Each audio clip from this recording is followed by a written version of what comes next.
राजभाऊने घेतले कपडे आणि आपले चांगलीच जळवली. जे शिवराय मित्रांनो, आपण आलो आज झेड कॉर्नरला गेलो आपण कपडे घ्यायला. राजभाऊ चालला होता उद्या गावाला, त्यामुळे राजभाऊला आलो कपडे घेऊन. मामाच्या पोरीला घेतले कपडे दिदीनी.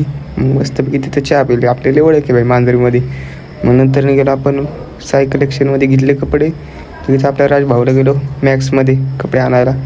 मस्तपैकी सेल्फी काढली, लगेच मॅक्समधनं घेतले कपडे, लगेच निघालो. मग मांजरी जाताना थोडासा नाश्ता केला. संध्याकाळी 6 वाजता नाश्ता केला मस्तपैकी. राजभाऊलाच टाकला आपण पेमेंटला. मांजरीमध्ये होतं ट्रॉफिक. असं काय आता झेड कॉर्नरला म्हणलं की विशेष नाही. ट्रॉफिक म्हणजे ट्रॉफिकच असणार भाऊ. रात्र किती पण वाजू दे, ट्रॉफिक 2 तास वाजणारच. तिथून निघालो आपण फ्लॅटवरती मस्तपैकी. राजभाऊने घेतले कपडे, आपल्याला चांगले जळवले. मग मांजरीतनं आलो फ्लॅटवरती. मग मस्तपैकी आलो फ्लॅटवरती. बोला आज घरी कोण आहे का नाही काय माहिती. मग घरी आलो तर मस्तपैकी स्वामींच्या पाया पडलो. तिथून गेलो आपण बाल्कनीत.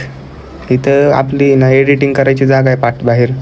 मस्तपैकी निवांत एडिटिंग करायची रात्रीची. 12-1 वाजता एडिटिंग करतो आपण, विशेष नाही. मस्तपैकी एडिटिंग केली. आणि आमच्या मांजरीमध्ये पाण्याची सोय का होणार काय माहिती. नुसतं टँकर येतात. मग स्वामींच्या पाया पडलं. चला मग भेटू पुढल्या ब्लॉगमध्ये.